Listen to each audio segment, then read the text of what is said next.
اعوذ باللہ من الشیطان اللعین الرجیم بسم اللہ الرحمن الرحیم۔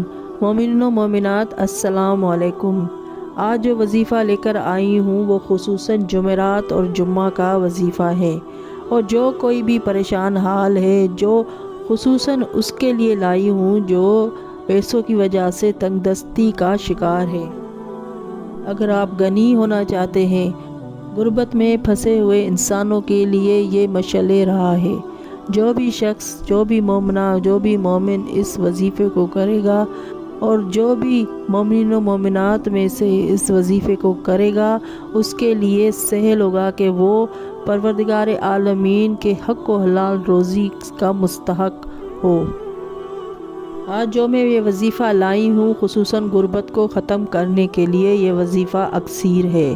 جو بھی مومنین و مومنات اس وظیفے کو کرے گا اس کی غربت جاتی رہے گی، کیونکہ یہ خصوصاً اسی کے لیے ہے۔ جو بھی آپ پڑھیں گے تو اس کی وجہ سے آپ کی غربت دور ہوگی، پیسے کی تنگی ختم ہوگی، آپ خوشحال ہوں گے، کیونکہ خصوصاً یہ وظیفہ اسی کے لیے ہے کہ اگر آپ پڑھتے ہیں تو پروردگار عالمین کی طرف سے شاہی ہلال گنج سے پروردگار عالمین آپ کو روزی عطا فرمائے گا۔ یہ جو وظیفہ لے کر آئی ہوں وہ جمعرات کو شروع کرنا ہے، جمعے کو بھی پڑھنا ہے۔ وظیفے کی ترتیب بتاتی چلوں، اس سے پہلے آپ یہ سنتے چلیں۔ حضرت امام محمد باقر علیہ السلام نے فرمایا کہ جو شخص ہر شب سورہ واقعہ کو سونے سے پہلے پڑھے گا تو جس وقت وہ حق تعالیٰ کی بارگاہ میں حاضر ہوگا اس کا چہرہ 14ویں کی چاند کی طرح چمکے گا۔ اور امام جعفر صادق علیہ السلام فرماتے ہیں کہ جو شخص ہر شب جمعہ کو سورہ پڑھے گا تو خدا تعالیٰ اس کو اپنا دوست بنائے گا اور تمام لوگوں کے دلوں میں اس کی دوستی ڈال دے گا۔ وہ فقیری نہیں دیکھے گا، وہ محتاج نہیں ہوگا۔ دیکھا مومنین و مومنات، میں نے بتایا تھا کہ اس وظیفے سے فقیری جاتی رہے گی، پیسوں کی بارش ہوگی، دولت کے انبار لگ جائیں گے۔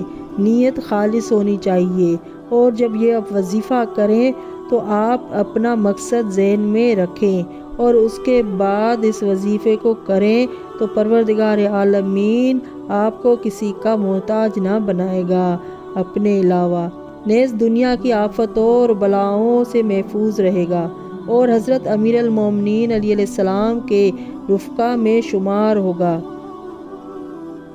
منقول ہے کہ عثمان ابن عفان جب عبداللہ ابن مسعود کی عیادت کو گئے تو عثمان نے اس سے پوچھا کہ تمہیں کس چیز کی شکایت ہے؟ کہا اپنے گناہوں کی۔ پھر پوچھا کہ کیا آرزو رکھتے ہو؟ کہا رحمت پروردگار کی۔ بعد اس کے دریافت کیا کہ طبیب کو بلاؤں کہ تمہارا علاج کرے؟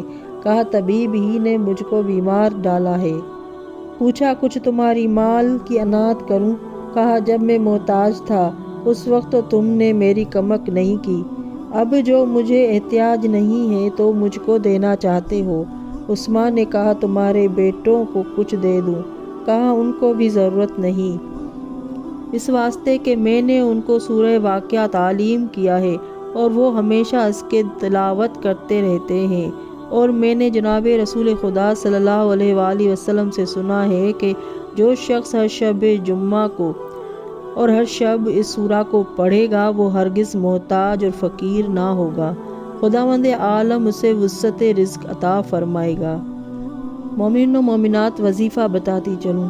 وظیفہ یہ ہے کہ سورہ واقعہ آپ عشاء کی نماز کے بعد پڑھیں اور جمعرات کا دن ہو، جمعرات سے آپ شروع کریں، 3 مرتبہ جمعرات والے دن عشاء کی نماز کے بعد پڑھیں، اور اس کے بعد دوسرے دن جمعے کو 5 مرتبہ پڑھیں، اور پھر روز آپ 3 مرتبہ سورہ کی تلاوت کرتے رہیں، اور پھر جب جمعہ آ جائے تو جمعے کے دن پھر 5 مرتبہ سورہ کی تلاوت کریں، اور اول و آخر 11 مرتبہ درود شریف پڑھیں۔ اس کے بعد پروردگار عالمین کے حضور اپنی حاجاتیں اور اپنی مطلب پورا کرنے کی دعا کریں۔ پروردگار عالمین اس سورہ کی واسطے سے آپ کی ہر مشکل، ہر پریشانی دور فرمائے گا، اور خصوصاً روزگار کی، روزی کی تنگی اور پریشانی دور فرمائے گا۔ اللہم صلی علی محمد و آل محمد۔